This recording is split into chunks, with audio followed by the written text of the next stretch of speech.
Canto leading up to the appearance day of Lord Nrsingadev. Nrsingadev Bhagawan Ki! Maharaj has taken time out of his busy schedule while he's here.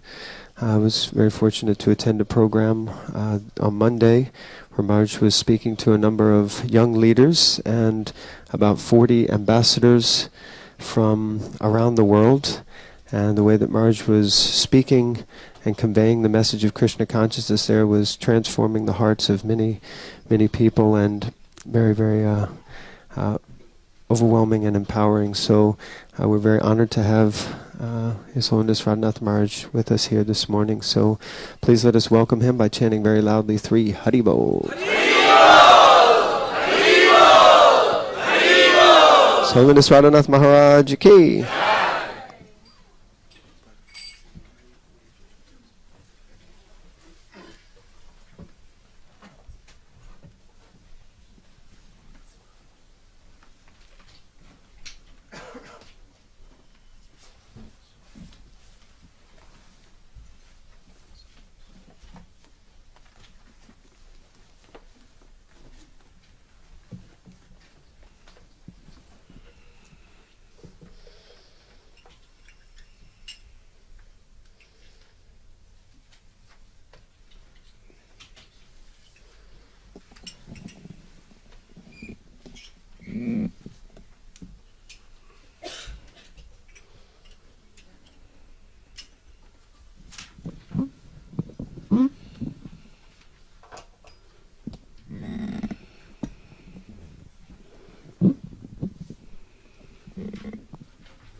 Number?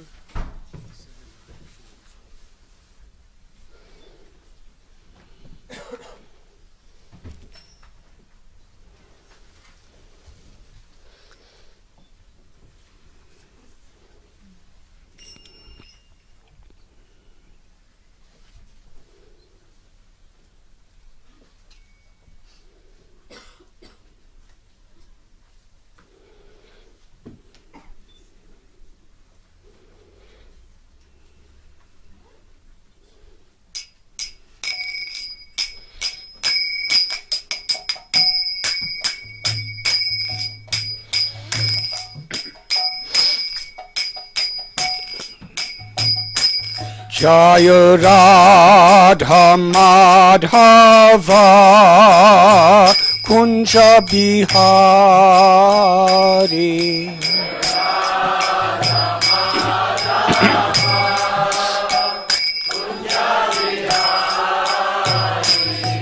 Jaya Radha Madhava Kunja Bihari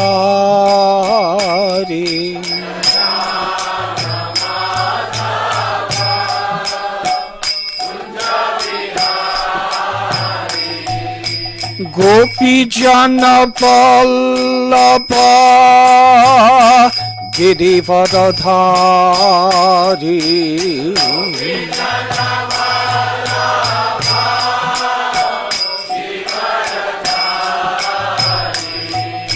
Gopi Jana Vallabha Girivardhari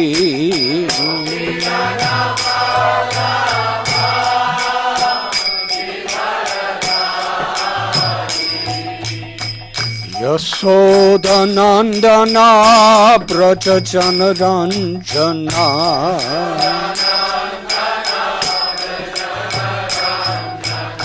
Yasoda Nandana Braja Jana Ranjana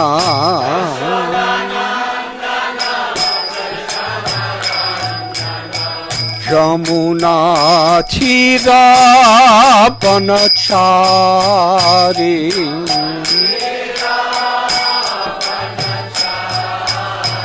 Yamuna Thira Panachari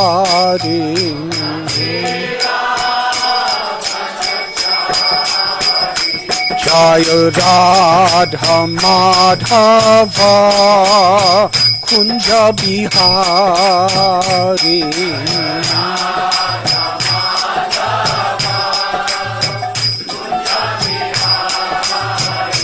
Jaya Radha Madhava Kunja Bihari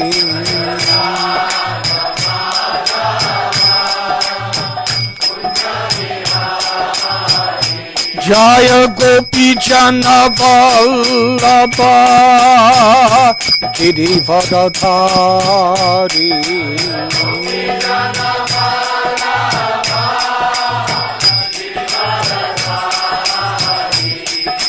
Gopi Jana Vallabha Girivardhari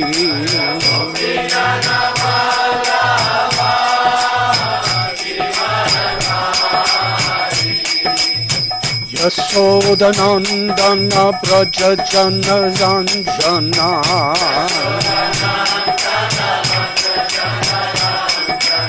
Yasoda Nandana Braja Jana Ranjana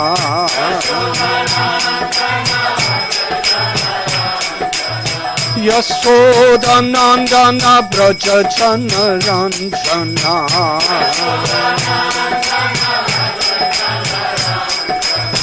Jamuna Thira Vanachari Jamuna Thira Vanachari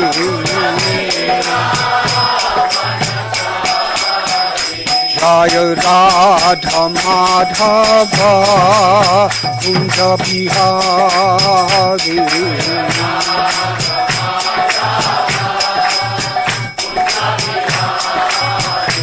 Jaya Radha Madhava Kunja Bihari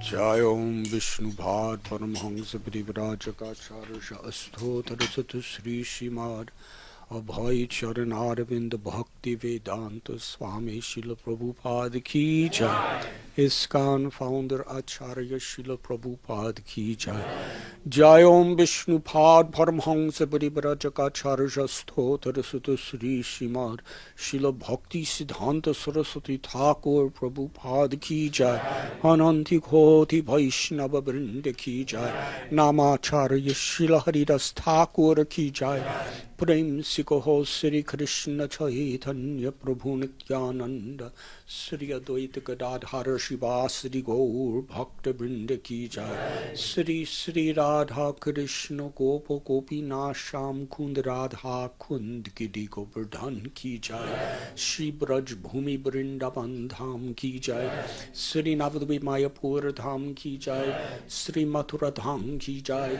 Sri Dwarka Dham Ki Jai Sri Jagannath Puri Dham Ki Jai Ganga Mayi Ki Jai Yamuna Mayi Ki Jai Bhakti Devi Ki Jai Tulasi Devi Ki Jai Samaveda Bhakta Vrinda Ki Jai Gaud Premanandi. All glories to the assembled devotees. All glories to the assembled devotees. All glories to the assembled devotees. All glories to Sri Guru and Sri Gauranga.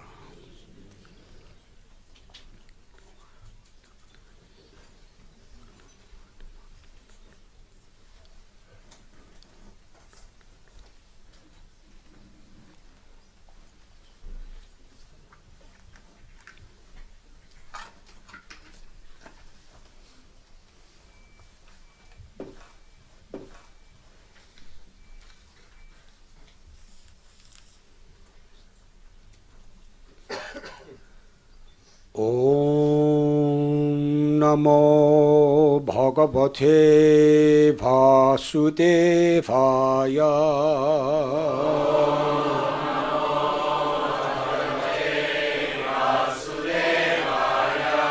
Om Namo Bhagavate Vasudevaya.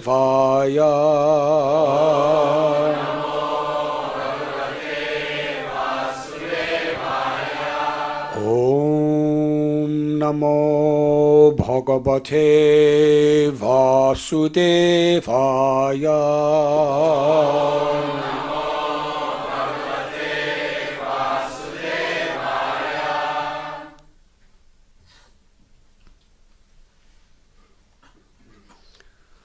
Prayena deva munaya svavimukti kama.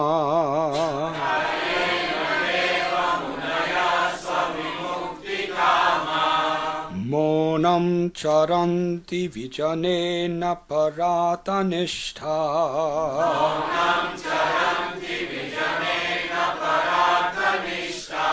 Nethan bihaya kripanan vivamuksha eko.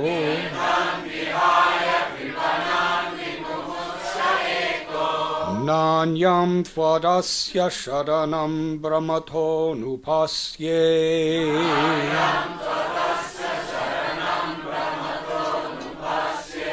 Prayena deva munaya svavimukti kama.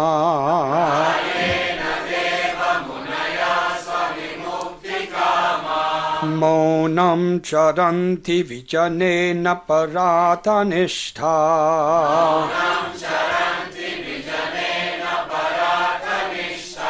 Naithan bihaya kripanan vimumuksha eko.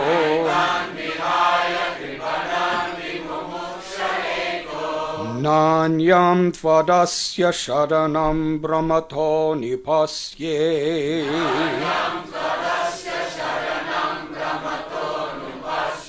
Prayena deva munaya svavimukti kama.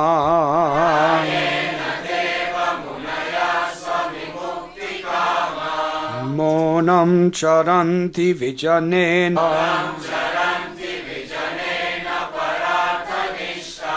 Naithan vihaya kripanan vimumuksha eko.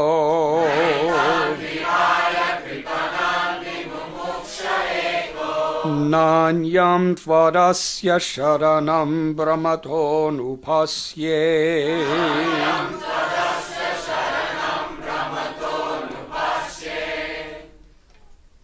Prayena deva munaya svavimukti kama.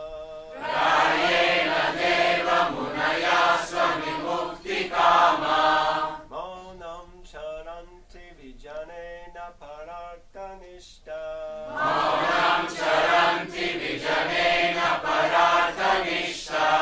Naitan vihaya kripanan vimumuksha eko.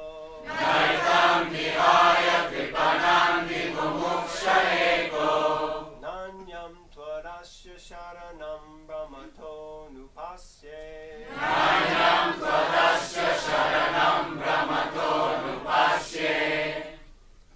Prayena deva munaya svavimukti kama. Monam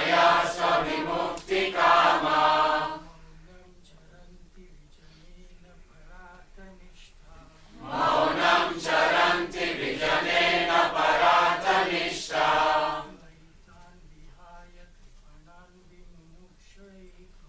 Naitan vihaya kripanan vimumuksha eko.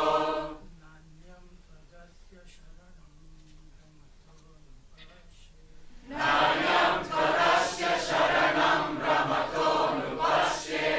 Prayena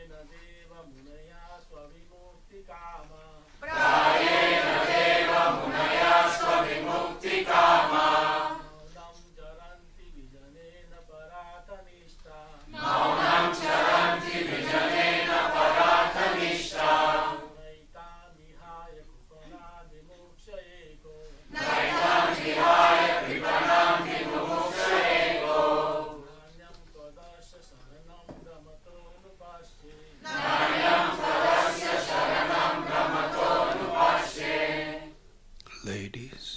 Prayena deva munaya svavimukti kama.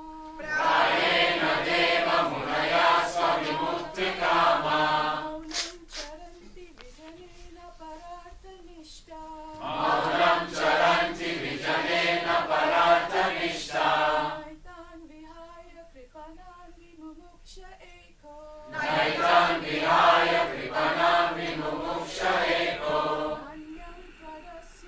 sharanam brahmate nupasye. Nanyam tvarasya sharanam brahmato nupasye. Prayena deva munaya svavimukti kama. Prayena deva munaya svavimukti kama. Maunam charanti vijanena pararthanishta. Maunam charanti vijanena pararthanishta. Naitan vihaya kripanam vimumuksha eko. Naitam vihaya kripanam vimumuksha eko. Nainam tvad asya sharanam brahmato nupasye. Nayam tvarasya sharanam brahmato nupasye. Prayena. Generally, in almost all cases, Deva, O my Lord, Munaya, the great saintly persons, Sva, personal, own, Vimukti, Kama, ambitious for liberation from this material world. Monam, silently. Charanti, they wander in places like the Himalayan forests, where they have no touch with the activities of the materialists. Vijane, in solitary places. Na, not. Para-arthanishta, interested in working for others,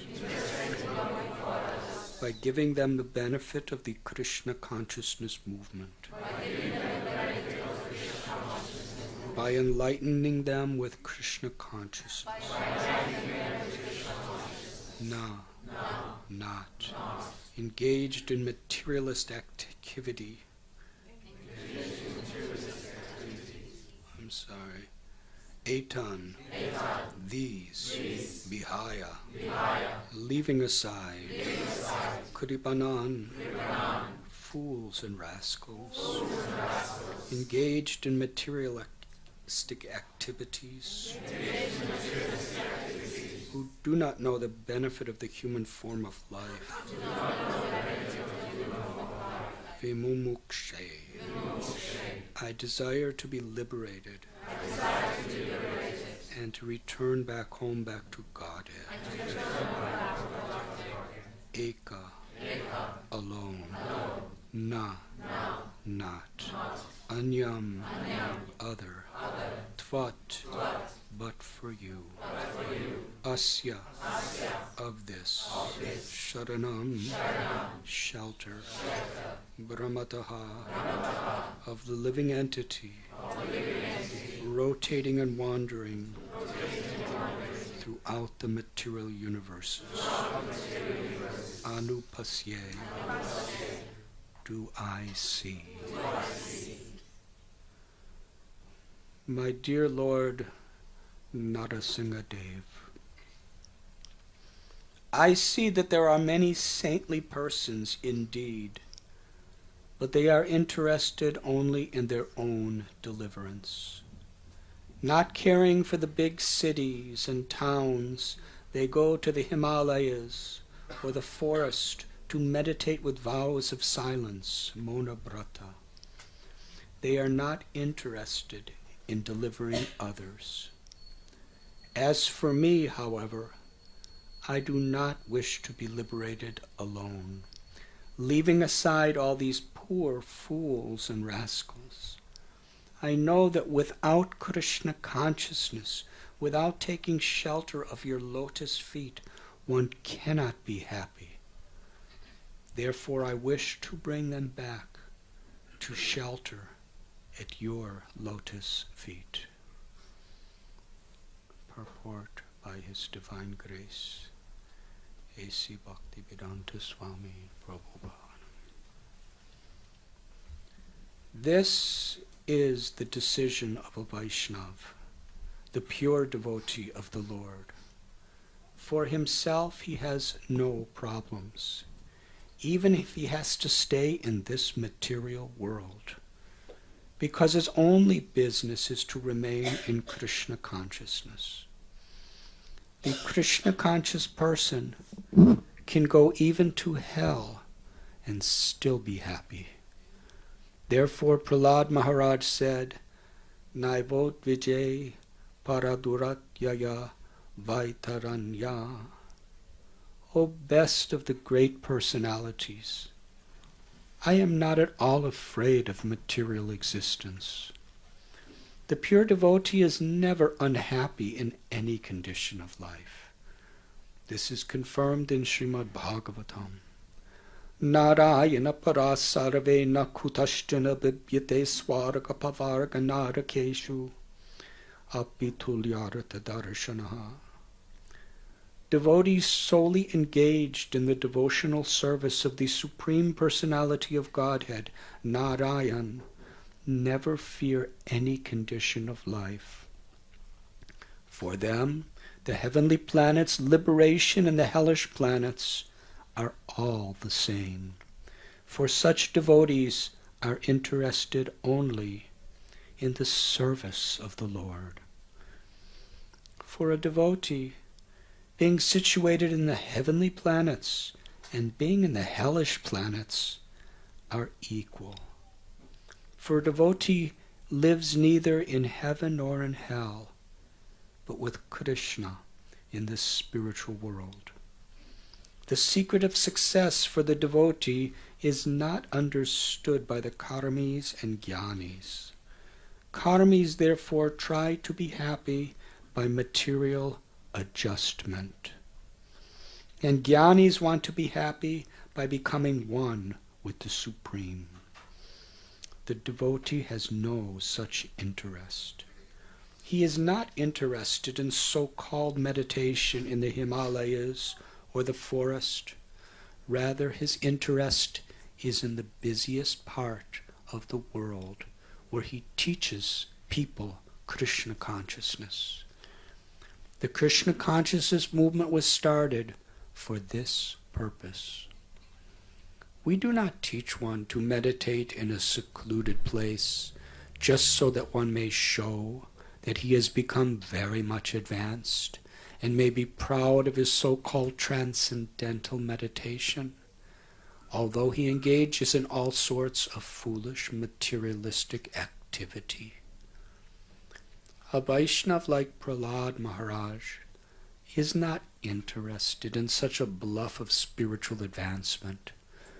Rather, he is interested in enlightening people in Krishna consciousness, because that is the only way for them to become happy. Prahlad Maharaj says clearly, Nanyam tvadasya sharanam brahmato nupasye. I know that without Krishna consciousness, without taking shelter of your lotus feet, one cannot be happy. One wanders within the universe, life after life.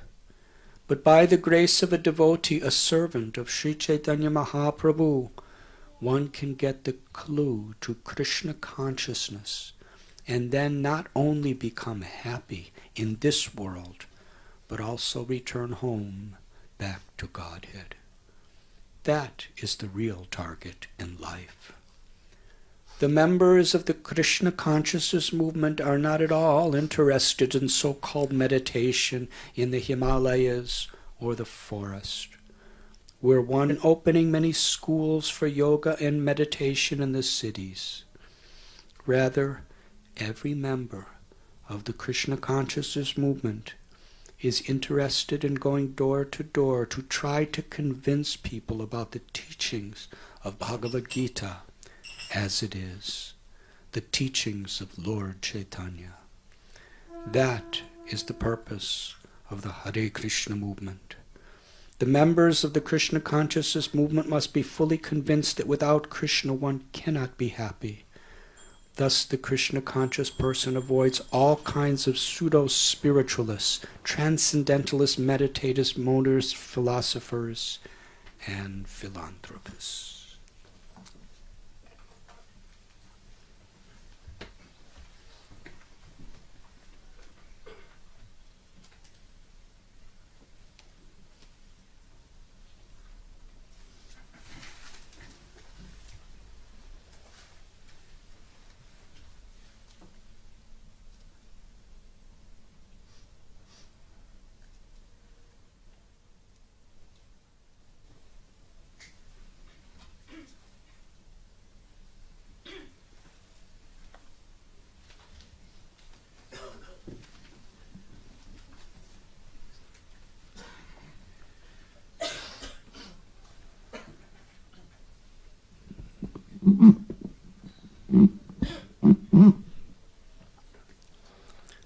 Om Agyantimidandasya Jnananjana Chalakaya Chakshurun Milidam Jena Tasmai Sri Gurave Namaha Nama Om Vishnu Padaya Krishna Prestaya Bhutale Srimate Bhaktivedanta Swami Niti Namine Namaste Saraswati Deve Gauravani Pracharine Nirvishesha Shunyavadi Paschatya Deshatarine Vanchakalpatarubhyascha Kripa Sindhubhya Evacha Patitanam Bhavanibhyo Vaishnavibhyo Namo Namaha Sri Krishna Chaitanya Prabhu Nityananda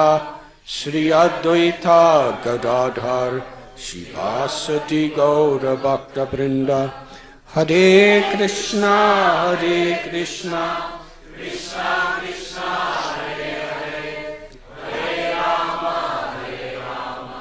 Rama Rama Hare Hare Hare Krishna. We are reading today from Srimad Bhagavatam, Canto 7, Chapter 9, entitled Prahlad Pacifies the Lord with Prayers. Text 44.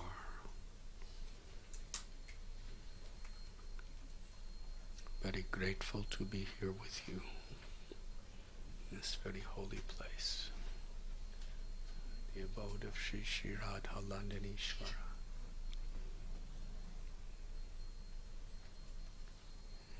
Special gratitude to Mandakini Devi, Ilavati Devi, for blessing all of us with their divine presence. And to all of you for being here.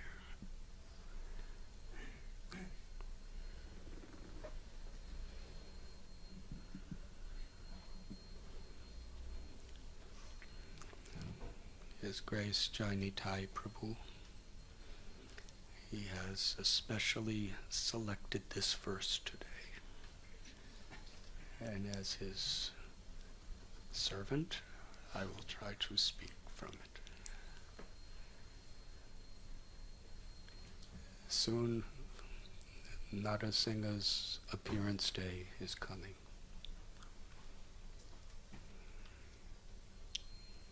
We can understand how to approach the Supreme Lord through following in the footsteps of the great devotees of the Lord. This was Sri Chaitanya Mahaprabhu's message. Mahajano yena kata sapanta. That one should follow in the footsteps of the great personalities. And of the 12 primary Mahajans, Prahlad is one of them.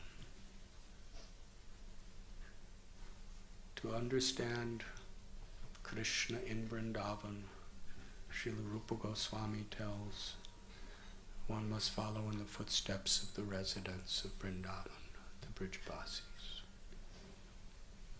But in order to actually understand what that truly means, we first must gain deep realizations of Krishna consciousness from the first 9 cantos of Srimad Bhagavatam.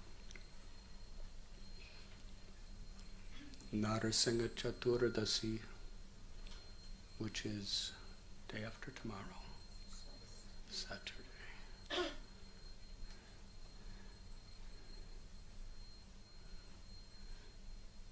I'll be giving a lecture at MIT on that day. So I hope Nrsimha Dev protects me.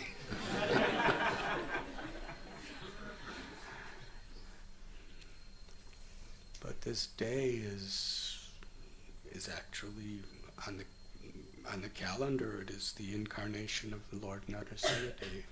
This day is especially empowered with his presence. And in order to properly approach this holy day, it is necessary that we follow in the footsteps of Prahlad Maharaj. Within this great story that Narada Muni is speaking to Yudhisthira Maharaj, there is incredible detail and explanation of the qualities of Prahlad. Chapter after chapter after chapter of how Prahlad Maharaj would respond to the challenges of life in this world before Narasimhadev appears.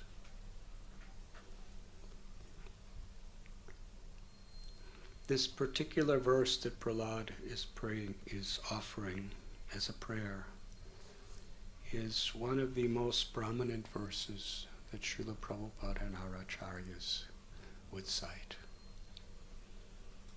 It is a prayer of true compassion.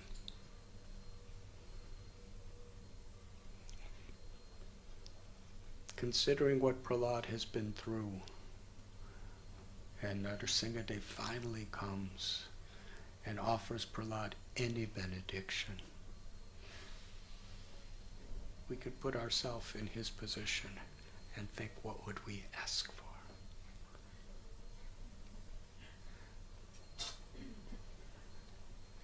He was only 5 years old,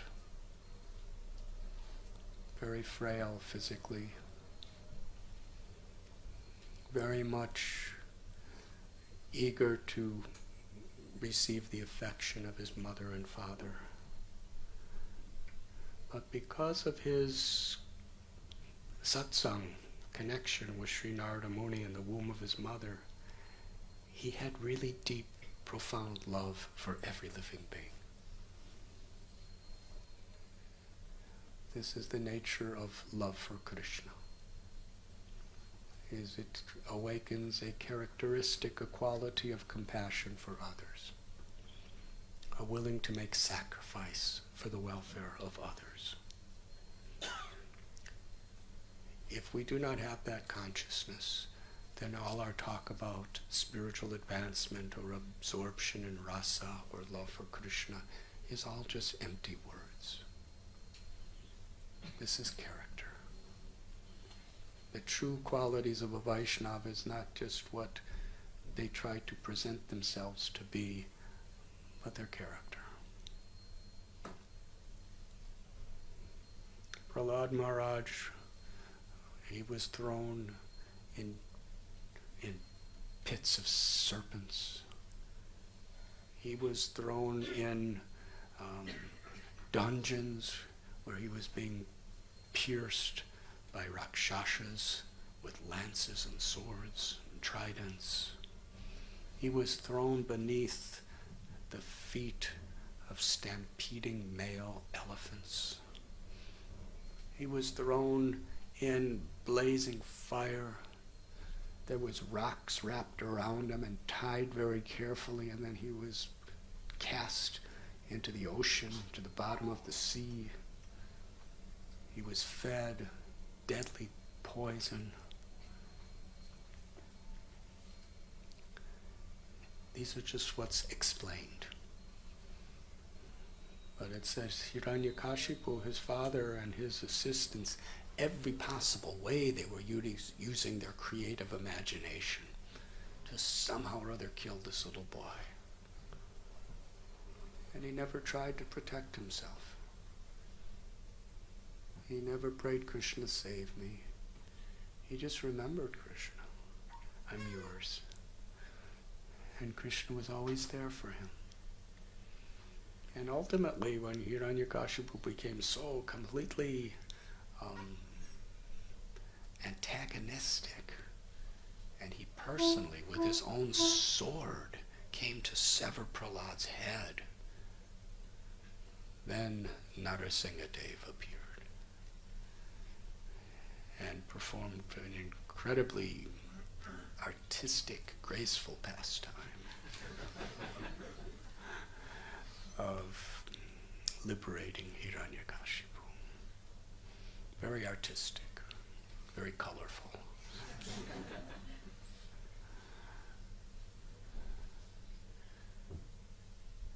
And Narasimhadev was so ferocious.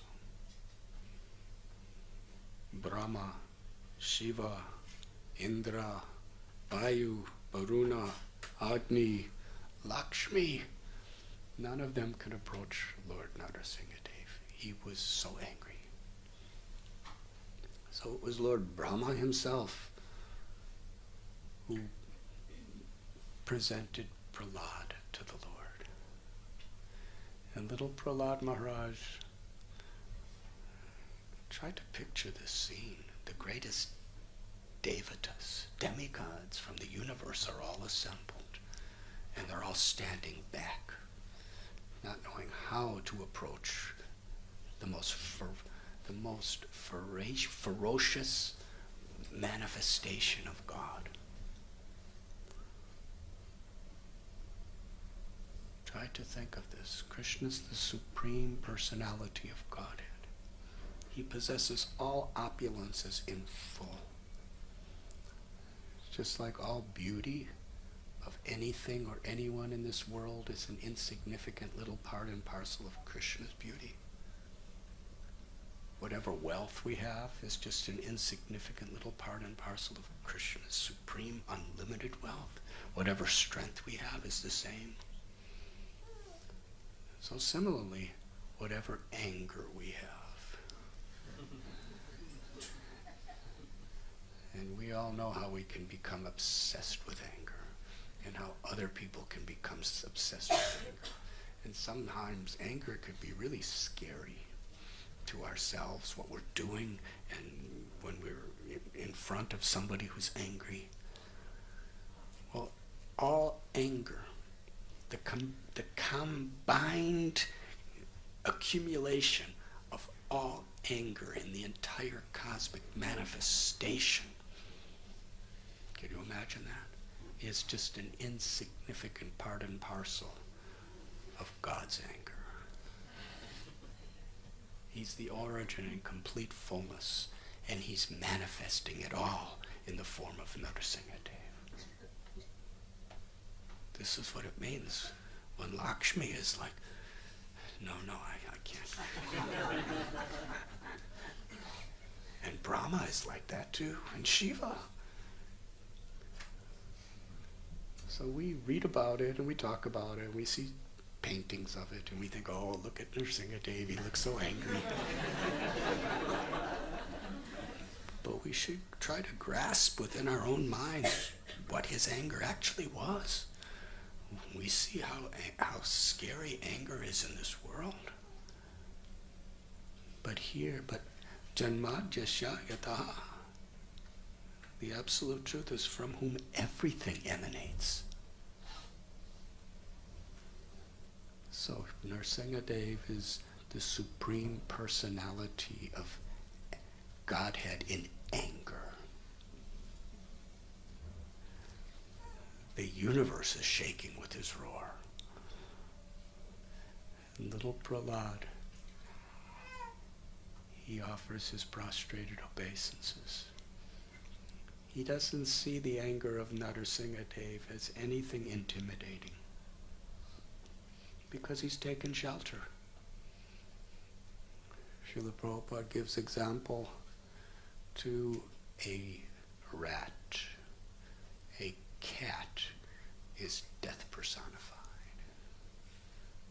When the cat holds the rat in her mouth, the rat is absolutely terrified.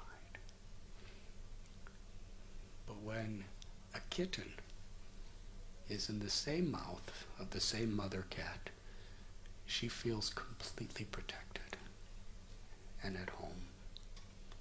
So it's the same mouth and it's the same cat. Hiranyakashipu saw Narasimhadev as death personified. But little Prahlad, because he took shelter of the Lord, like the little baby cat, kitten, he was seeing that same anger as something very sweet and very beautiful, very comforting. Yegatamam prapadyante tams tataiva bhajamyam. Because the Lord reveals himself according to how we approach him. And little Prahlad, just a small child, he's laying before the Lord in prostrated obeisance, and just seeing him there, Lord Narasimhadev, his heart completely melted.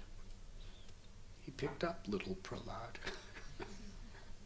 and all of his anger went away. He touched Prahlad's head, and it describes simultaneously when he touched Prahlad's head, Prahlad became completely cleansed of any tinge of materialistic infection. And simultaneously, upon touching Prahlad, Narasimhadev became completely the supreme personification of peace and joy.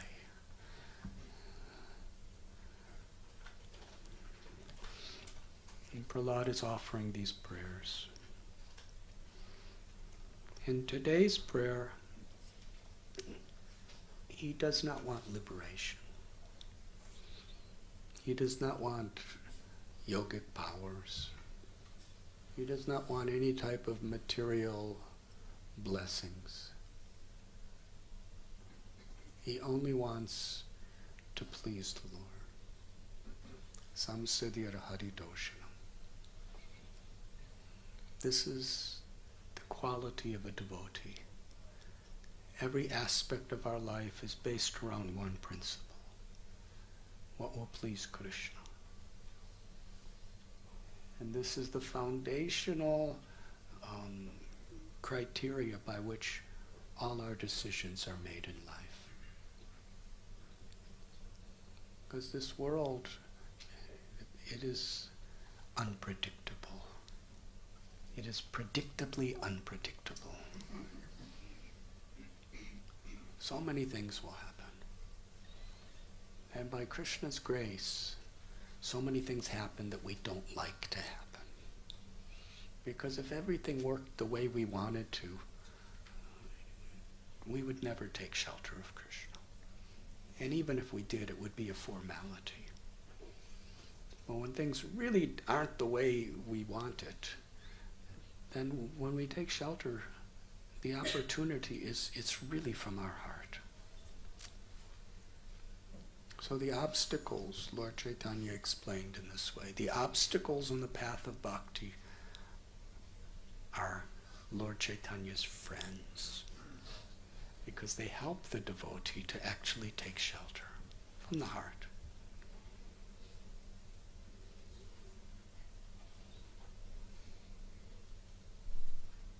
And how do we take shelter? Krishna, how can I please you in this situation? And just like little Prahlad, he learned how to please Krishna from his guru, Narada Muni. It wasn't just his imagination. Similarly, we Guru, Sadhu, and Shastra, Prabhupada has given us these wonderful books so that we can understand through his books and through the association of devotees how we actually can please Krishna. Because pleasing Krishna is on Krishna's terms, not on our terms.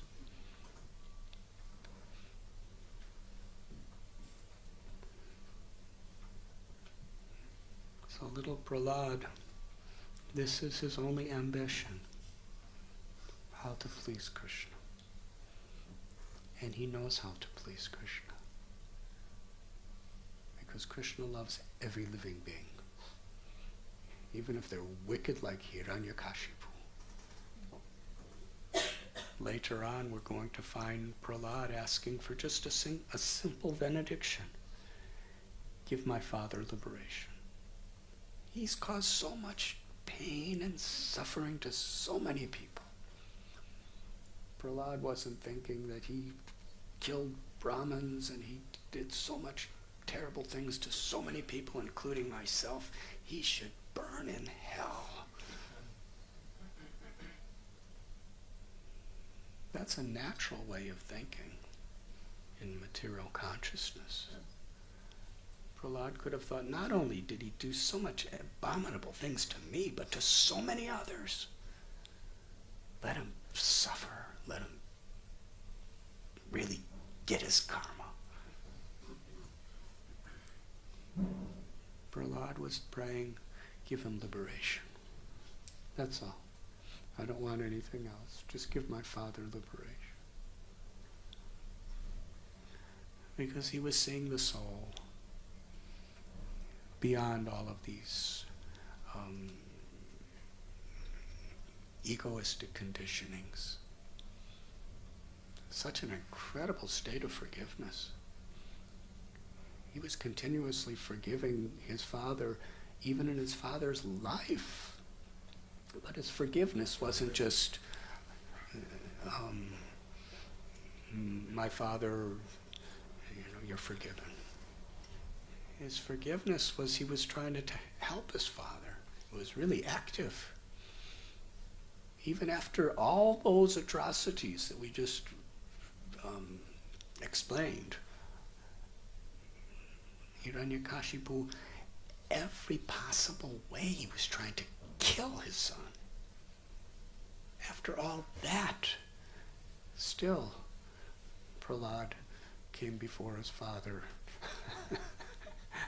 and told him he should follow the 9 processes of devotional service, and he should take the dust of the feet of the pure devotees and abhishek, bathe his whole body with it, because then only can he know Krishna.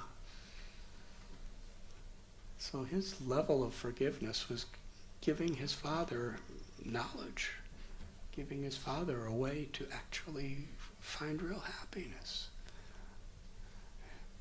And his father hated him for that.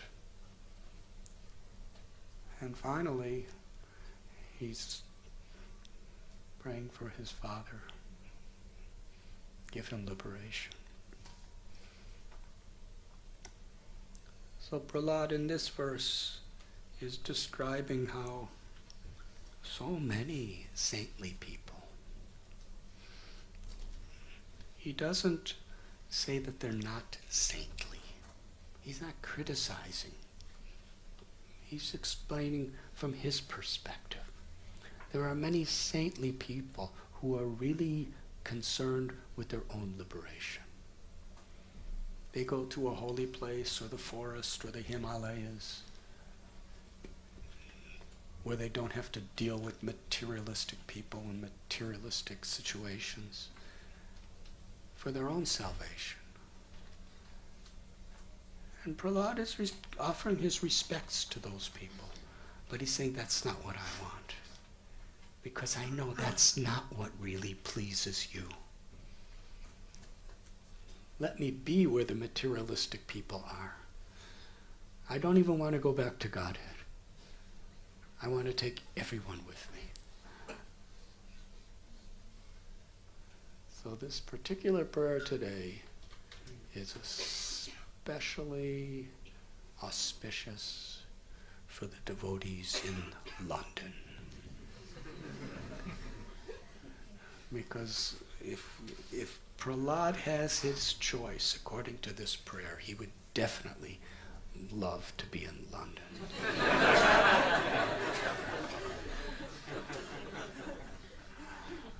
Yes,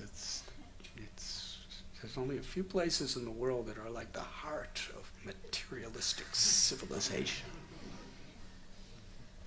London, New York, these places are like really material, historically, in modern history at least, the whole standards of materialistic greed and arrogance and power and selfishness are coming from cities like these.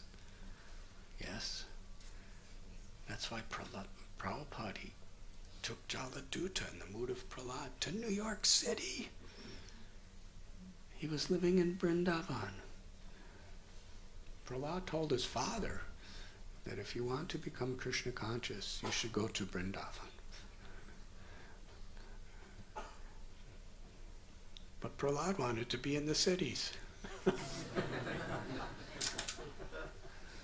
Srila Prabhupada, he was living in Vrindavan at Radha Damodar Temple, which is in the heart of Seva Kunj, the place where Krishna is eternally performing his Ras Leela with Sri Radharani and Gopis. And he's just approaching 70 years old. Why would he want to leave? And this year is special.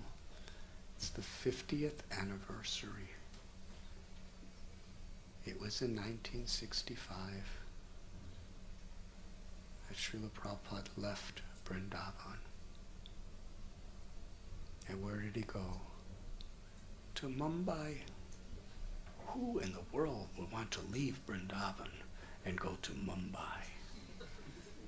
Mumbai is the most materialistic, degraded city in all of India.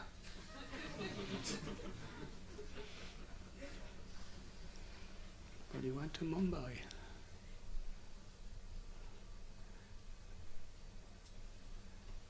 And there he was preaching.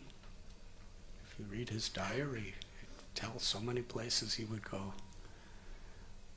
And he was in Mumbai in order to get a ticket so that he can go on a cargo ship to New York. And 50 years ago, August 13th, he boarded the Jaladuta, really following in the footsteps of this prayer of Prahlad Maharaj.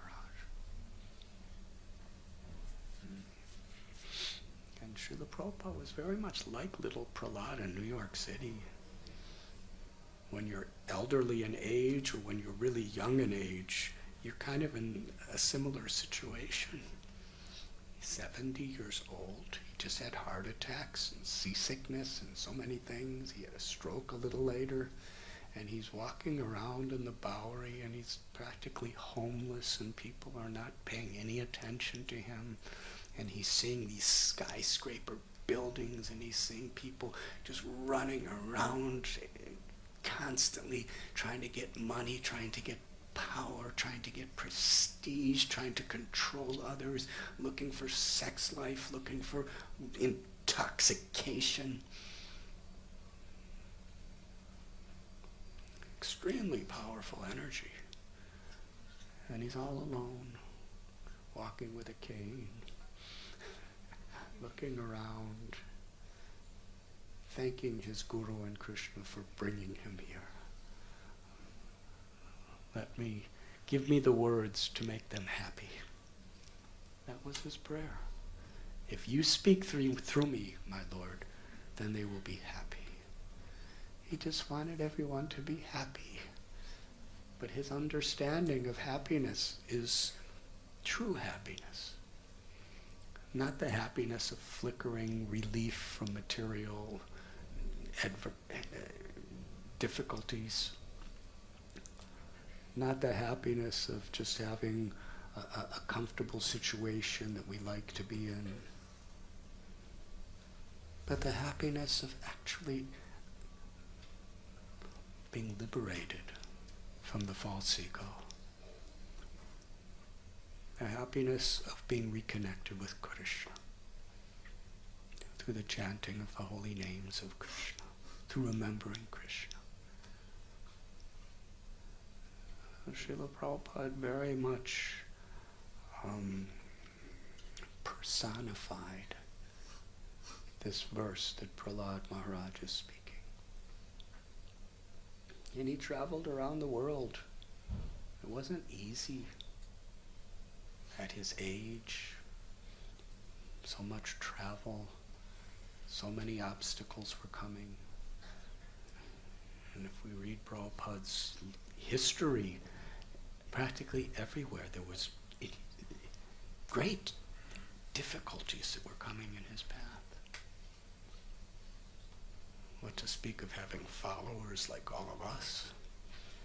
It's not easy. So many disappointments. But Srila Prabhupada,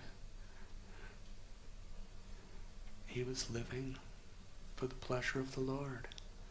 There's nothing that gives the Lord greater pleasure than helping others to become Krishna conscious.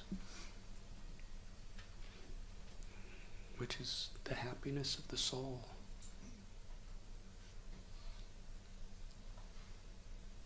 Sri Chaitanya Mahaprabhu, in his wonderful pastimes, two of the greatest, most exalted devotees, they were compared to Prahlad. Prahlad's just a little 5-year-old boy.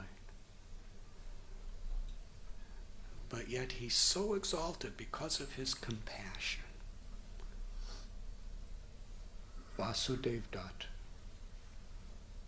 such a great devotee, learned scholar, elder brother of Mukunda Dutt, who was Lord Chaitanya's favorite kirtan singer in Navadvip.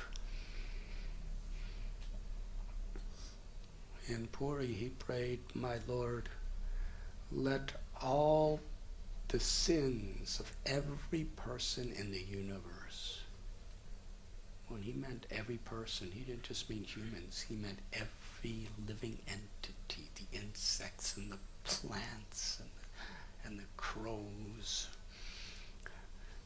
and the birds and the reptiles and snakes and every kind of human, let the sins of all of them come on my head. Let me suffer perpetually all the reactions that they deserve and give them all liberation. That is my one desire. And he meant it. And Lord Chaitanya was so choked up to see his compassion. He was conquered by Vasudev Dutt. Lord Chaitanya would say many times, "I am only Vasudev Dutt's man. I am his property. He has purchased me. And wherever he wants to sell me, I am sold."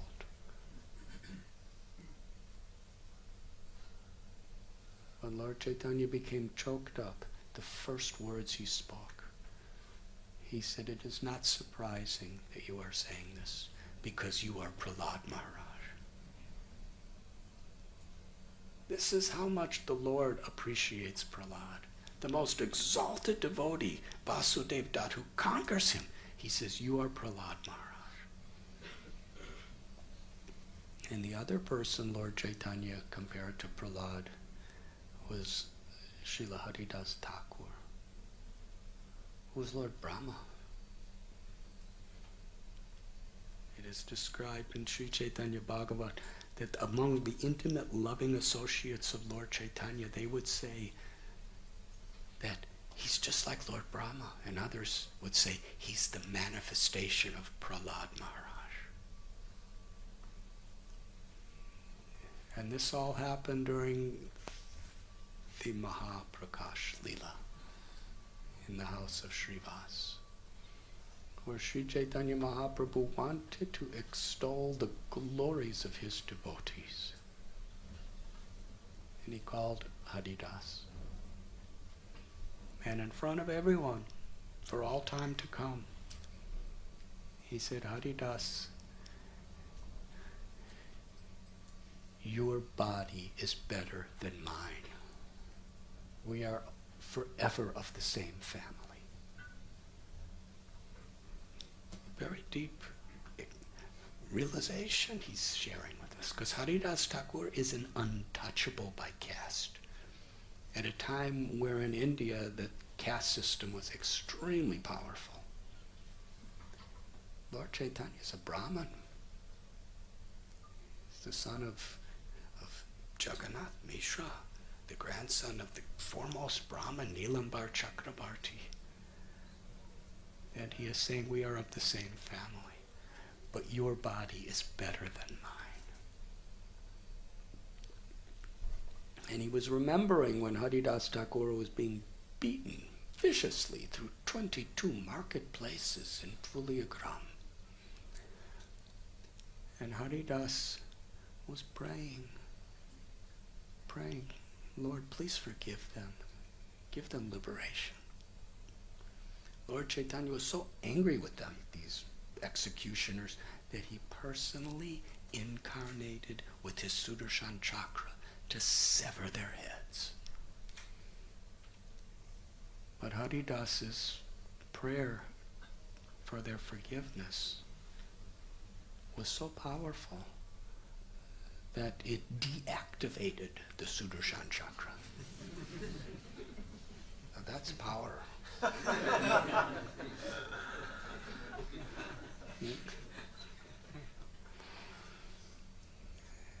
That's the ultimate technology to deactivate the Sudarshan chakra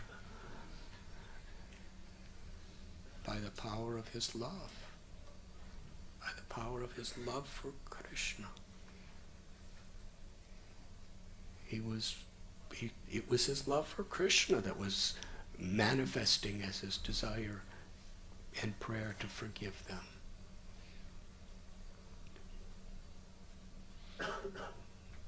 So Lord Chaitanya told everyone, I couldn't kill them because I didn't want to displease you. But I couldn't tolerate seeing you beaten like this. So I covered your body with my own body and took all of those beatings upon myself. And Lord Chaitanya actually showed Haridas and the devotees the beatings on his own body. And Haridas fainted. How merciful. And he offered beautiful prayers to Lord Chaitanya. Lord Chaitanya manifested his form of Krishna to Haridas. He said, look, I'm giving you my darshan. Ask for any benediction. And Haridas prayed that simply by remembering you, one is delivered from all the dangers of this world.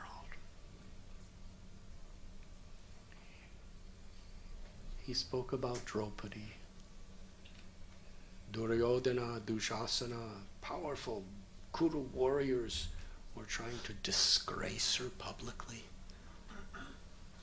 But she remembered you. And you entered into her cloth and made it unlimited so they could not disturb. And Parvati was surrounded by witches who wanted to kill her, and she remembered you. And you liberated her.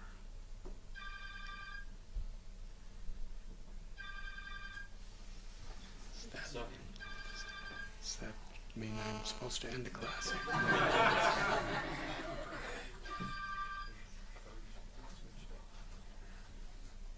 Hari Hari. Mama. It's auspicious. She's remembering you. Well, we're all remembering her now.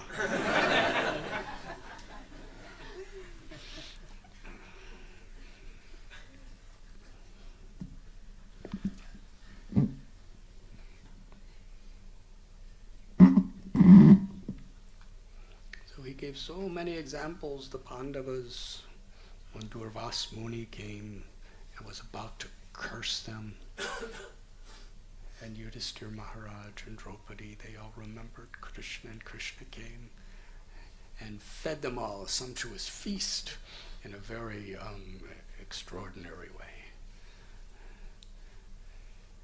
That's incredible. Usually to have a feast you have to eat it.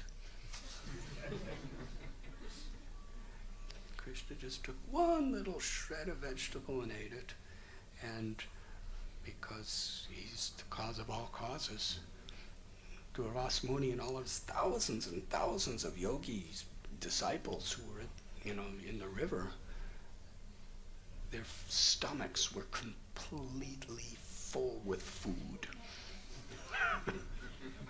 Huh?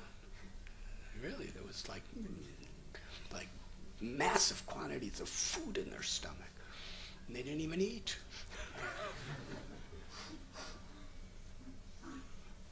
And they all ran away. And Ajamil, just by remembering Krishna, even though he didn't follow any regulative principles, just by remembering the name of Narayan, he was saved from all of his past sins and rescued from Yamadutas. And Haridas said, but you're so kind that you saved me, even though I never remember you. He kept saying, I'm unable to remember you. Yeah. And when Lord Chaitanya offered him any benediction, Haridas Thakur, he prayed for one thing. In every birth I take, let me have the remnants of the food left on the plates of your devotees. He just wanted to be the servant of the servant of the servant. He wanted nothing else. So let me be an insect or a dog near the house of your devotee, so that I can honor them by taking the remnants of their food. What does it mean to take the remnants of the food? It's not just the eating part. It's the consciousness. It means really putting yourself in a humbled, subordinate position. In a world where people are very competitive to take a higher position. And sometimes even in devotee society where we could be very competitive. To be competitive to please Srila Prabhupada and distribute a lot of books or do a lot of wonderful service, that type of competition is nice, as long as it's not for ourselves. It's to enliven everyone else. We're all trying our best. But in the heart of hearts, a devotee really feels the greatest happiness feeling subordinate to the Vaishnavas. Haridas Thakur, he's teaching. By taking the remnants of a devotee, that means what's already fallen out of their mouth, it's really putting oneself in a lower position than them. And Chaitanya Charitamrita describes there are 3 most powerful substances that are the greatest treasures in all of creation. The dust of the feet of the devotees, the water that washes the feet of the devotees, and the food stuff left as remnants of devotees. Why are they so powerful? The power is Krishna's grace. But that taking that humble position to truly honor and respect the Vaishnavas who love Krishna, it is that consciousness that opens our minds and our hearts to receive the supreme power of Krishna's grace.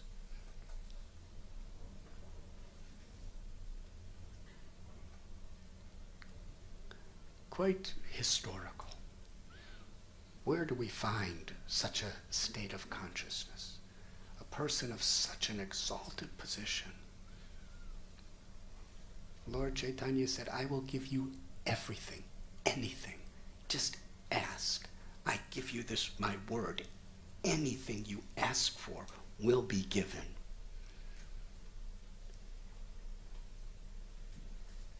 That's the absolute truth. And Thakur Haridas is saying, in every birth I take, let me be a dog or insect near your devotee's home, so that I can get the remnants of their food. And the most incredible part of the story is Haridas considered himself offensive for asking such an exalted benediction. He said he was ashamed. Who am I to ask for something so great? Please forgive me, but that's all I want.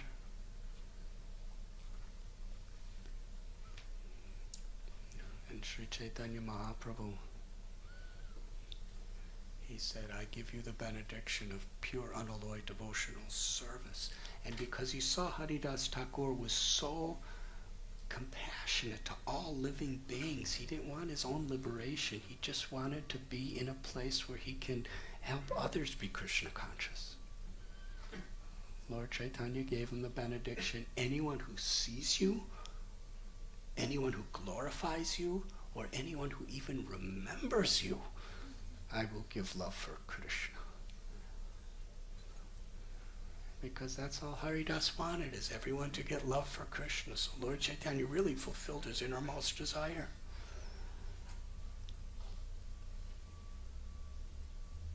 And as this was happening, the devotees around were speaking. And these are Nityananda Prabhu, Gadadhar Pandit, Advaitacharya, Srivas Thakur, Pundarik Vidyanidhi. These are great personalities. They're speaking. He's the manifestation of Prahlad.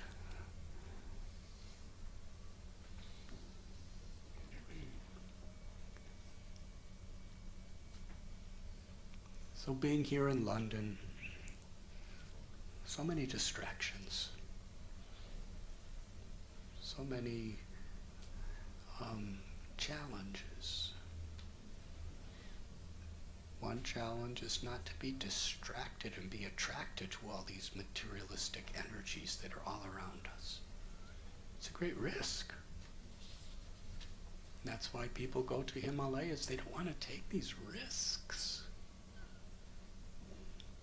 But devotees are willing to take risks for the welfare of others. And not only risks, but difficulties. If any of you ever decide in your life to live in a cave in the Himalayan jungles, like Prahlad is talking about, you'll see there's many obstacles. Every now and then poison snakes slither into your cave. You have to kind of take shelter of Krishna. There's scorpions, there's leopards, there's sometimes tigers, there's panthers, there's mad elephants, there's mosquitoes. There's no bars in your cave, so monkeys could just jump in and do whatever they want. And there's also, cold. Himalayas are really cold in the winter. And they could be really hot in the summer. There's no air conditioning or heating. So there's some inconveniences there. And then you have to find food. It's not like there's a grocery store. A grocery cave.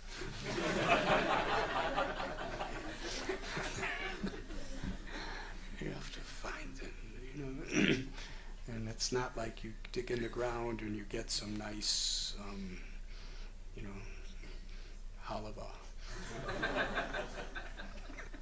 It's just roots and herbs, which are quite austere. And that's what you're living on. But actually, living a life like that, compared to the austerities of living in a city, are insignificant. If you're actually trying to be Krishna conscious. Trying to be Krishna conscious in the jungle, you get used to it all. But having to deal with humans,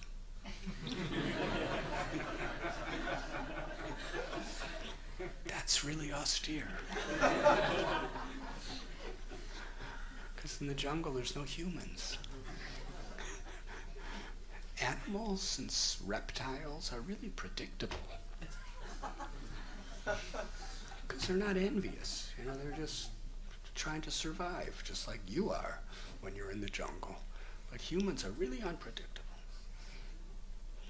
And humans create so many sophisticated ways of fulfilling their egoistic, lusty, greedy desires. And they hurt each other so bad. Very difficult.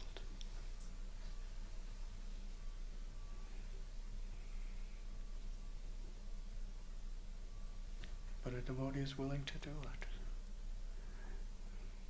But not for his or her sense gratification, but for Krishna's pleasure. By sharing Krishna with others. It's important that we have good sadhana, that we go deep into studying Srila Prabhupada's books, that we go deep into chanting the holy names, so that we understand what it is. What Krishna consciousness really is. To the extent we actually connect to that, we understand how much the world needs it. The more we connect to Krishna, the more we become deeply compassionate. Otherwise, if we're not very connected, then we can become jealous of materialistic people. They have a nicer car than me. They have more beautiful bodies than me. They're stronger than me. They're eating better food than me. They're more popular than me. Yes, we can easily fall into that. They're enjoying better than me. Here I am, trying to get up in the morning and chant my rounds. And they're dancing with beautiful people and having all kinds of fun in these discos and stuff like that. And these restaurants really look nice, especially in London. So unless we're experiencing a higher taste, theoretically and practically, we can easily become distracted and want what they have.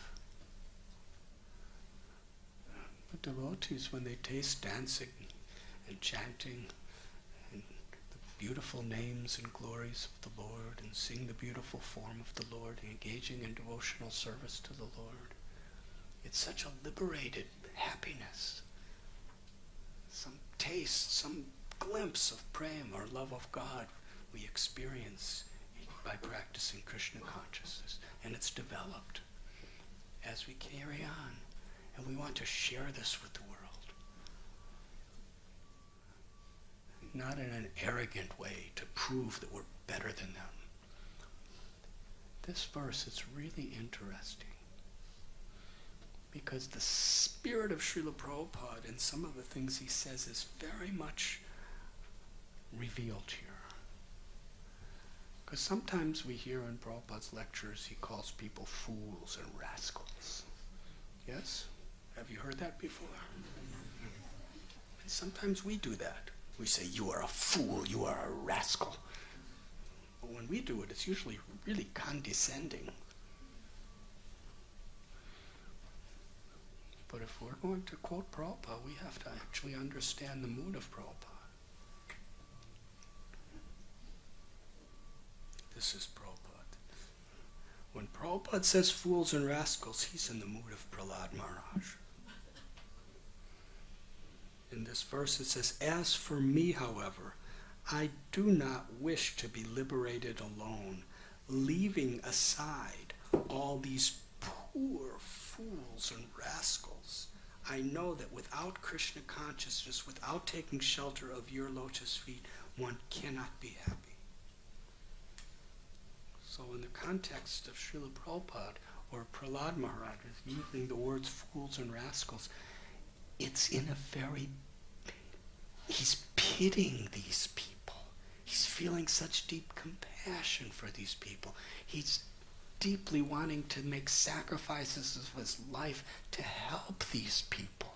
That's the context of fools and rascals.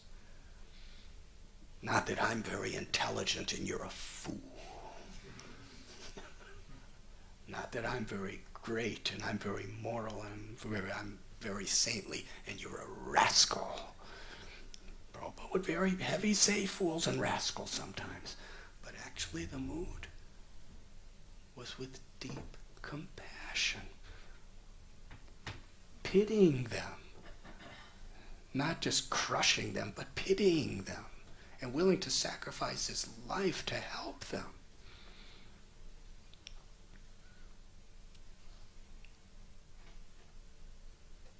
Because before we came to the path, we were fools and rascals too.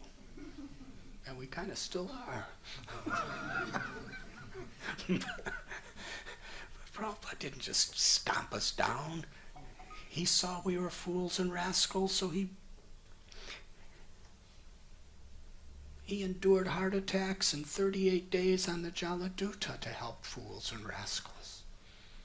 He traveled around the world 11 times or 12 times, whatever it was, just to show kindness to fools and rascals.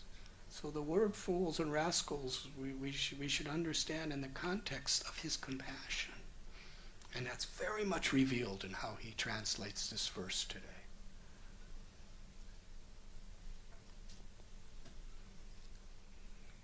In Krishna consciousness, in giving, we receive. In serving,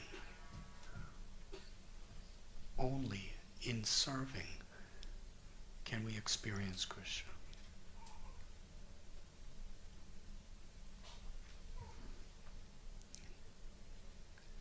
Srila Prabhupada showed by his example the spirit of Prahlad, and by his incredible compassion, he wanted us to have that same benediction. And that's why he's given us the opportunity to assist in this mission. I believe you're having a marathon of book distribution at this time. What is this marathon? I know Sunday there was a marathon of running here in London. So much traffic. But everything is so mysterious in this world. I remember I was here in London during the Olympics, and the big news all over the world is how crowded and congested London was going to be because the roads were not suited for all the millions of people that came from all over the world for the Olympics. And they were just talking about the traffic jams and how it's going to be such a chaotic confusion of trying to get anywhere. And I had to go somewhere, and we had to go right on the route where the Olympics were. And I've never seen London with less traffic. It's quite amazing. The only other cars were the cars taking the Olympic people, special Olympic cars, and us. And it wasn't that the police were everywhere, but because there was so much propaganda about the traffic, nobody came.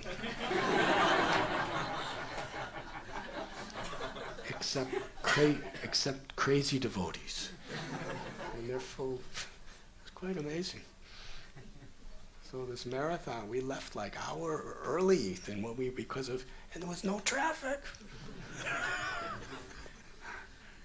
It's quite amazing. Anyways, what is the marathon?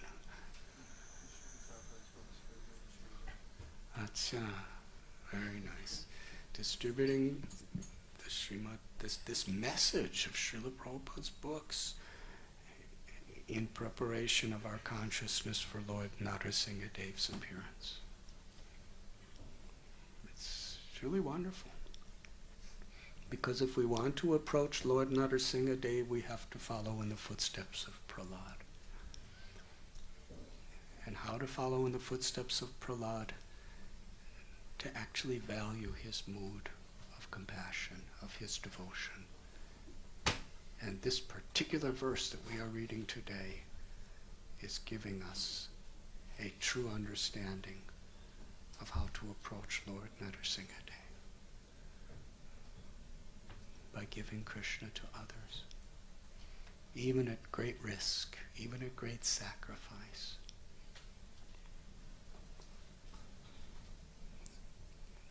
Srila Prabhupada's books, they are such a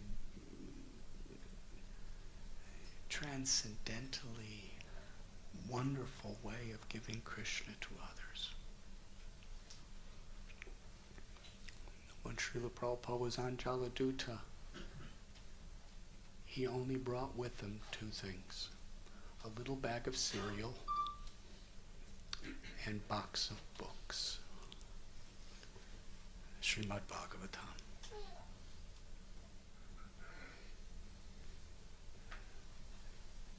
Srila Prabhupada, that's all he took with him. Some boxes of books to distribute. And what is book distribution? He's giving us an opportunity to assist him in his spirit, in his mood of offering his love and devotion to Lord Narasimha Dev. It's an instrument of compassion. Thank you very much.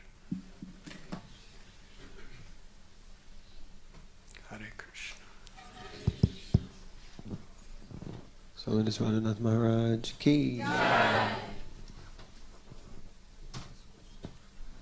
As you like. Anyone has any questions they would like to? You can call on whoever you feel is appropriate. Thanks. Hare Krishna Maharaj, thanks very much for a really amazing class. I had one question, and it was right there from the beginning, like I think you were introducing, and you mentioned you were going to visit the Massachusetts Institute of Technology on Saturday, and that was there throughout the whole class. It's like the idea that we might go somewhere physically to share Krishna consciousness with those people. And what was there for me was that there's a kind of, innovation, they might describe it as a design space. There's when they take into consideration technology or designing products or services. So I think my query is, I don't know if it's kind of metaphysical or something or conceptual, but the idea of going to that space with them to engage them in Krishna consciousness. So it might not be going to a physical city, but it's going to a kind of an engagement with technology and with kind of innovation with a view to sharing Krishna consciousness with them. So I just wondered maybe if you could, I don't know, respond to that in some way or shape or form. Thanks, Maharaj. I think I would need to get a PhD at MIT just to understand your question.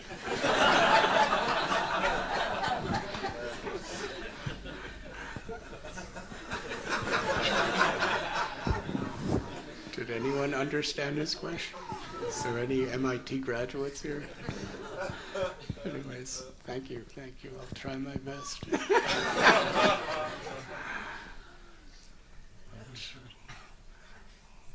Wherever tatra tishtame narada yatra gayanti mad bhakta, wherever we're trying to come together to share Krishna consciousness with each other, or wherever we're trying to inspire Krishna consciousness in others, wherever we may be in the world, we are with Krishna. We are with Srila Prabhupada. And ultimately we're with each other.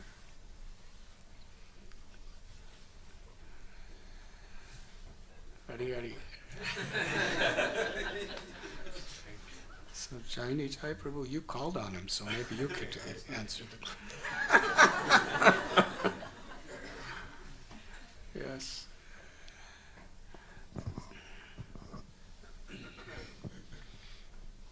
Hare Krishna Maharaj, thank you for your class.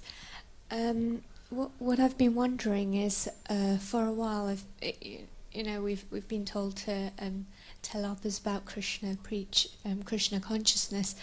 At the same time, I'm not a perfected soul, and so you're telling people about Krishna, and then other times you see your anarthas come out and it's like, oh my God, I'm worse than the people I'm preaching to. And it kind of makes you feel hypocritical in your endeavours. So are you able to shed some light on that, please?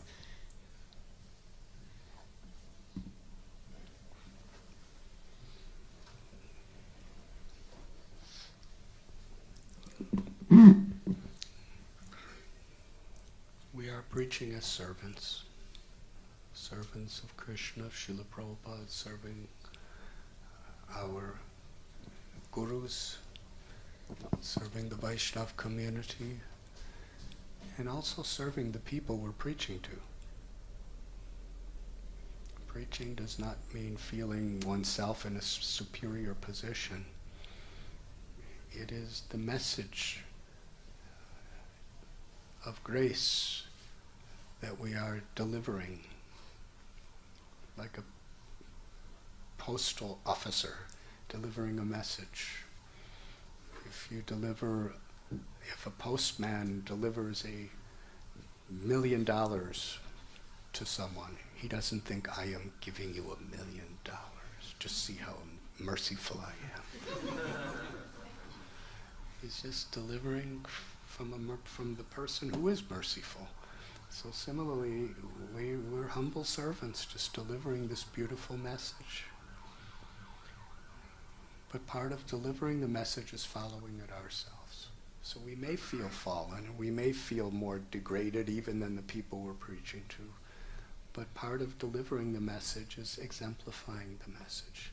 And by really striving with that humble spirit to exemplify in our own life the message while we're giving it.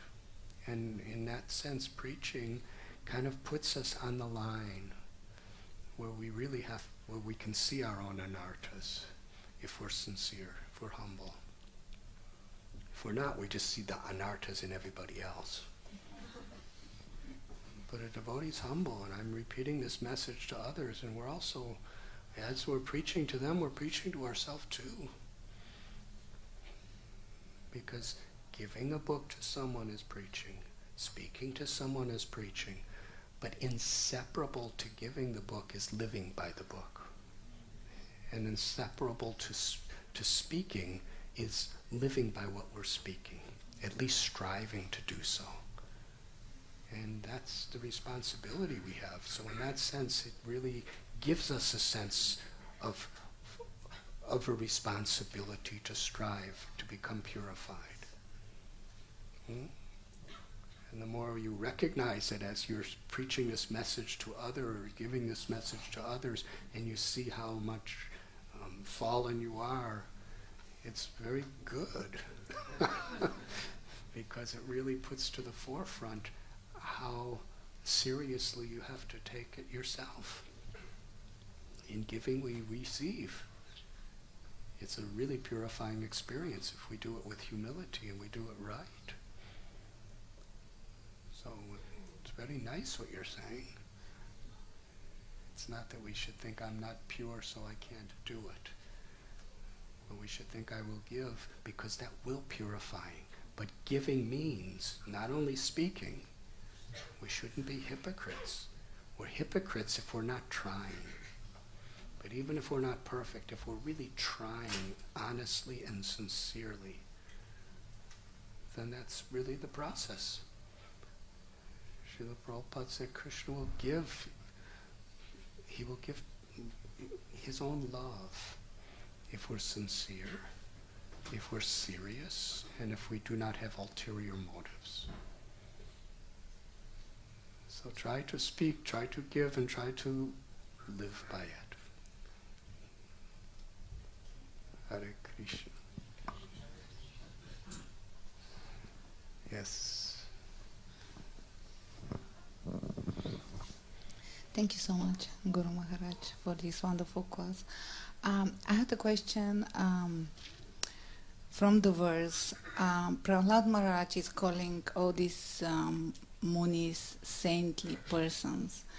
My impression from Christian religion, even our own religion, is that saintly person is someone who is ready to sacrifice themselves for the benefits of others.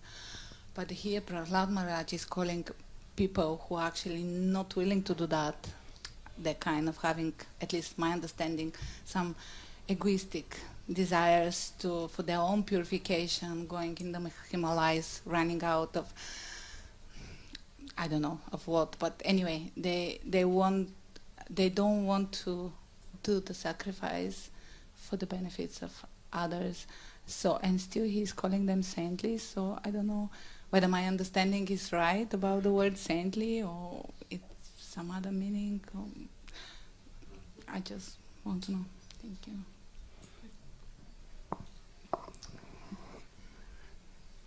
It's not that these people are necessarily egoistic. They're striving for spiritual perfection. But there's Bhajananandis and Gosthianandis.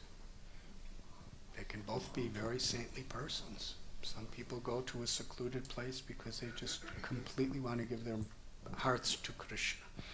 Others because they completely want liberation, whatever it may be. They're transcendentalists. So Prahlad Maharaj is respecting them. Some of these, if they're saintly people doing it, that means they're earnestly, honestly, really trying to attain, to rise above their egos. become pure. But that's not what he wants. He wants what is a higher level of pleasing Krishna, which is to he can't tolerate seeing other people suffering. I don't want to go back home, back to Godhead alone. These pitiable, poor fools and rascals, if they're suffering here, how can I be happy going back to Godhead? They're all my brothers and sisters. I want to bring them, I want to give my heart and my life to help them go back to God. It's not that everybody who's not like Vasudev Dutt is not saintly. Prahlad is just like Vasudev Dutt, and Vasudev Dutt is just like Prahlad. There could be many, many other saintly persons too, but this is the standard Prahlad is teaching us. And this is the life that Sri Chaitanya Mahaprabhu and Srila Prabhupada has recommended for all of us. In giving we receive. Hare Krishna. Yes.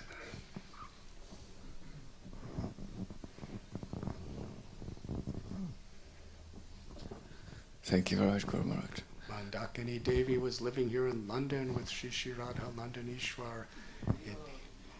Now, in that sense, being with Radha Landanishwar in London is like being in Vrindavan compared to going to Moscow. Yes?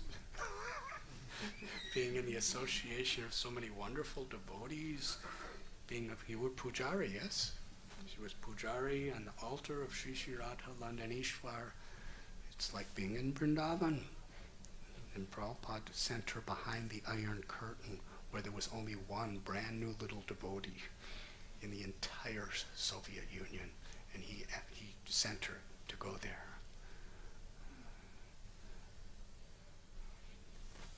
It's very much following in Prabhupada's footsteps. So she was a saintly person when she was here serving Radha Landanishwar, but she showed a much higher level of saintliness when under her guru's order she was willing to go all alone. She didn't even know what she would find there. To a place where Krishna consciousness was totally illegal. Yes? Would you like to share some of your realizations? You are like Prahlad.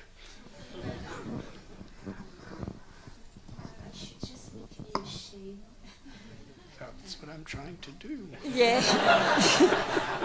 you are succeeding very well. But it just gives me a lot of faith and a lot of hope that I can live up to become as you described one day. It's actually just by Shri Radha Landanishwara's mercy that came to be that adventure in Russia. Please tell the story of your prayer. Okay, yes. Actually, I had no qualification at all to serve Shri Radha Landanishwara. I didn't know anything. We were 3 French girls, and Ilavati Prabhu was one of them. And another one, Jyotirmayi. Both of them were very qualified. They knew how to sew. They knew how to do everything to be perfect pujari. And I knew absolutely nothing. And there was a meeting when our extraordinary Yamuna Devi was going to choose a pujari. And we just got second initiation by Srila Prabhupada. And then Gurudas, Prabhu, Yamuna, and some other devotees, Tamal Krishna, then Brahmachari, were discussing who is going to help Yamuna. So it was decided Mandakini is going to cook. And the cook, Divijaya, said, oh no, she doesn't know how to do anything. And poor Yamuna had to take me to train me as a pujari. And I had absolutely no qualifications. I had prayed to the Lord and asked him, my dear Lord, I don't know how to do anything. What are you going to do with me? Please engage me in your service. And then it was so beautiful to serve Shri Radha Londonishvara.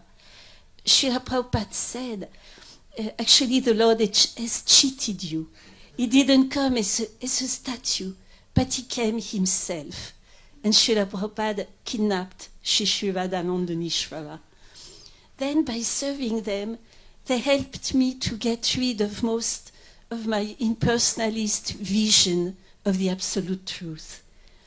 And day after day, I was offering service, trying to. And one day, I read in some book that if your spiritual master is asking you to do a task a little difficult, and if you can say yes, then you can progress in spiritual life. Then I went to them. I was praying to them at their lotus feet and talking to them. And I asked, oh my dear Lord, please, can you make Srila Prabhupada ask me to do a task a little difficult, and please help me help me to remember to say yes.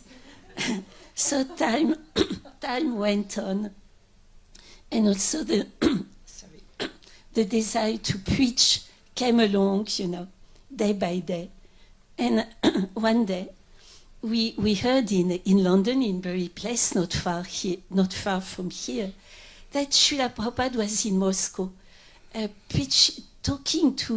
meeting Professor Katowski. And I was really puzzled, and I thought, Srila Prabhupada really is so fearless, he's so brave, and he is taking, as you described so nicely, Maharaj, he's taking so many risks for Krishna behind the Iron Curtain. And then I thought, Krishna, it's a place I will never go.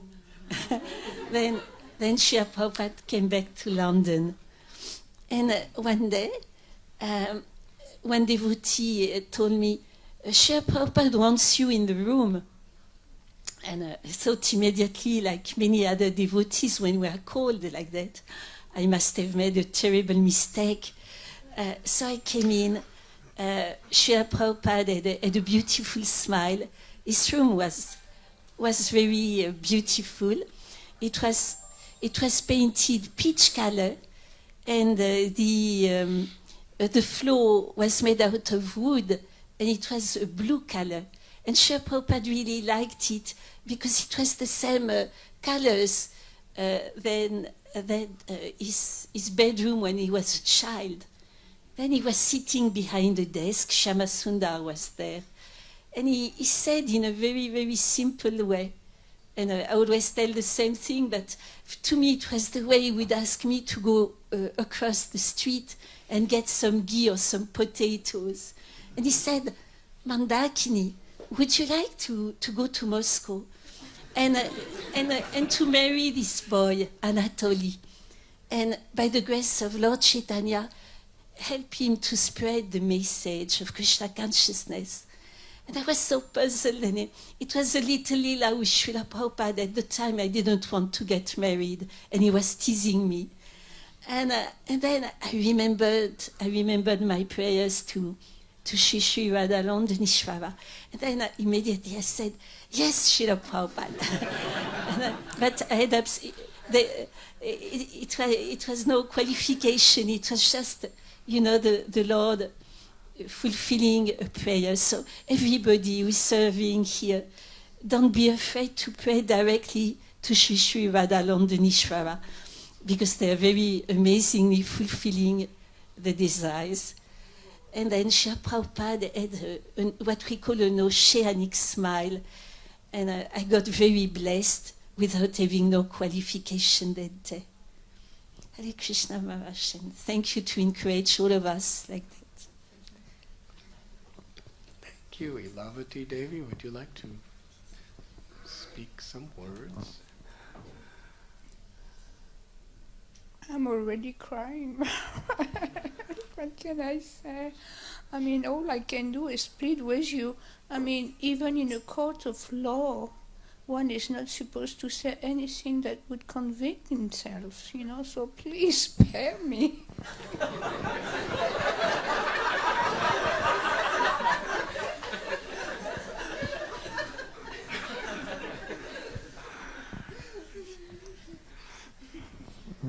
We are all speechless because of you, Ilavati Devi. Thank you. I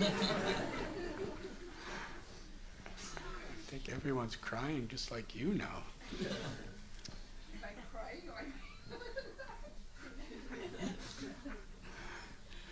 Thank you very much. Srila Prabhupada ki jai. Shri Radha Landanishwara ki jai.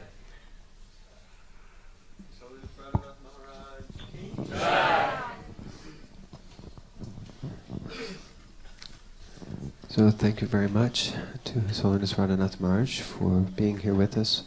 Also thank you so much Mandakini Mataji for coming back home again and being with us. And Ilavati Mataji, also wonderful to have you and all of our other guests. Please let us express our gratitude and appreciation to His Holiness Radhanath Maharaj by raising our hands and chanting very loudly 3 Haribol. His Holiness Radhanath Maharaj ki, Lord Nrsimhadev Bhagavan ki, Prahlad Maharaj ki, Srila Prabhupada ki, Taigo Premanandi. Hare Krishna. So now, for the pleasure of their lordships, we will read the Sankirtan scores from yesterday and also offer our prayer, hopefully with the similar mood and spirit of Mother Mandakini. But yesterday, for the pleasure of their lordship, Srila Prabhupada and the assembled Vaishnavas in Closet Krishna, our charity shop down in Rochester. I think the devotees are actually here today. At least I saw Mukunda Prabhu. We distributed 5 medium books for 190 Lakshmi points. Harimo! And in Radha's boutique, we distributed 10 books for 299 Lakshmi points. And in Govinda's restaurant, we distributed prasadam to a minimum of 250 customers for a total of 1,930 Lakshmi points.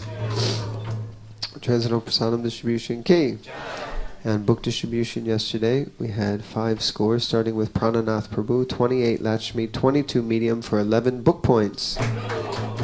Bhaktasami, 63 Lakshmi, 4 small, 53 medium, 1 Mahabig for 29.5 book points. Bhaktavayu Prabhu, 77 Lakshmi, 33 medium books, 2 big, 8 Mahabig for 34.5 book points.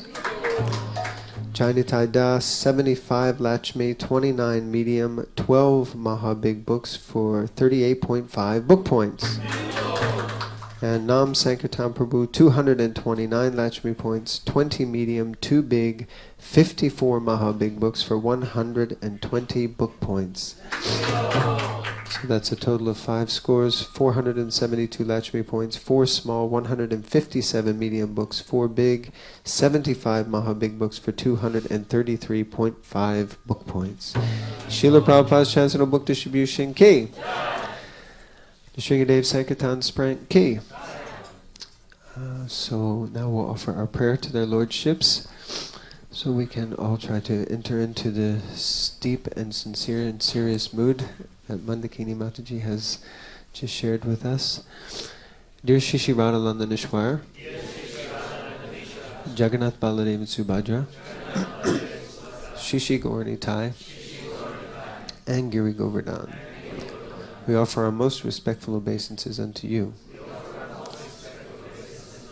With a mood of deep gratitude and appreciation, we request your causeless mercy upon us.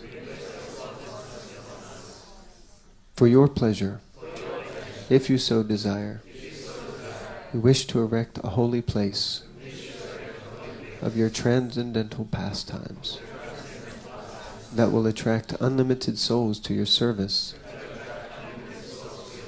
and fulfill the vision of your pure devotee Srila Prabhupada for London. Please enable us to cooperate together in order to satisfy you in this way. We, your surrendered servants, humbly beg. New Temple for the Lordships ki jai, Srila Prabhupada ki jai, Ananta Koti Vaishnava Vrinda ki jai, Nitai Go Premanandi. So we will now serve breakfast prasadam here in the temple room. There are lots of devotees, but if we can have some of our local temple residents to help serve the breakfast to all of our wonderful guests. We thank you all very much, and once again a very big thank you to His Holiness Radhanath Maharaj for coming and giving us his wonderful association. Hare Krishna. His Holiness Radhanath Maharaj ki jai.